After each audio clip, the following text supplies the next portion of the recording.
Like, it still bothers me that she had to like believe by herself. But where I wasn't in position to be support to her. So just to keep believing, I guess. Keep faith. Like, my faith was nowhere until I saw her blowing up. And so, yeah, keep the faith. I mean, it was painful getting to this point. I didn't even want to. I didn't even believe this could happen. I didn't even want to try anymore. I was done. So I guess just keep the faith is. What about you?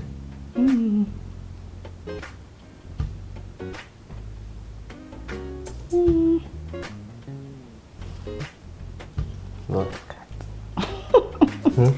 I guess I think one of the hardest parts was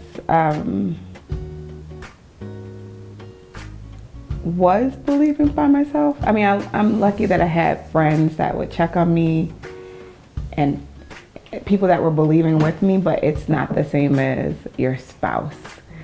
And the feeling crazy, it didn't feel good to be made to feel like you're being ridiculous for believing. I definitely thought you were being ridiculous. It doesn't feel good. It didn't feel good. It doesn't feel good. So, and also I think the expectations that we put on marriage, and even like the husband is supposed to be the priest of the home. So you've been struggling with those thoughts, like, you're supposed to be believing and I am. And that's not always true. So kind of blew all of that out of the water. Like, we both have strengths and weaknesses. There are times like this pregnancy has been not necessarily physically difficult, but just emotionally for me. And he has been like perspective. And so just we've been able to really see how just the different nuances in marriages, and how there are times where he has to be the stronger one. He has to have all the faith, and there are times when I'm gonna have to do that. And I'm glad that I was in a space where I could be that for both of us, but it was not easy.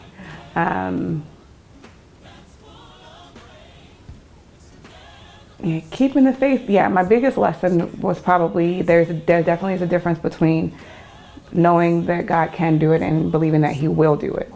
And again, I tried to put it down several times. Like, if this is me wanting this, take away the desire.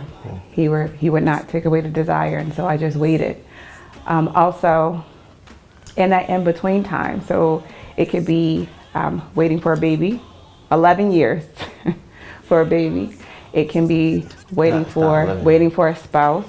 It could be waiting for a job. It can be waiting for anything. Even before I met John, I felt like I was in another waiting period. And instead of like sitting and twiddling my thumbs, wondering when it was going to happen, I decided to just put it down and to continue to live life. I have traveled all over the world because it's like, why? I'm not just going to sit here and wait for this thing to happen when there's so much. Life isn't going to be the same after this baby. Last year, that was also a promise that God like fulfilled for me. I've always wanted to go to Hawaii, and He knew the news that I was gonna get, and He allowed me to go to Hawaii after that, not knowing like, girl, you just continue to live your best life. That was a promise. So that was almost like I was able to receive a little bit of the promise that was about to happen a year later. So yeah, for anybody that's in a waiting period, continue to pray about that thing when it comes up, but also live your best life. It's so much life to live. Everything, that's one of my favorite things, is enjoy the journey. Life is an adventure.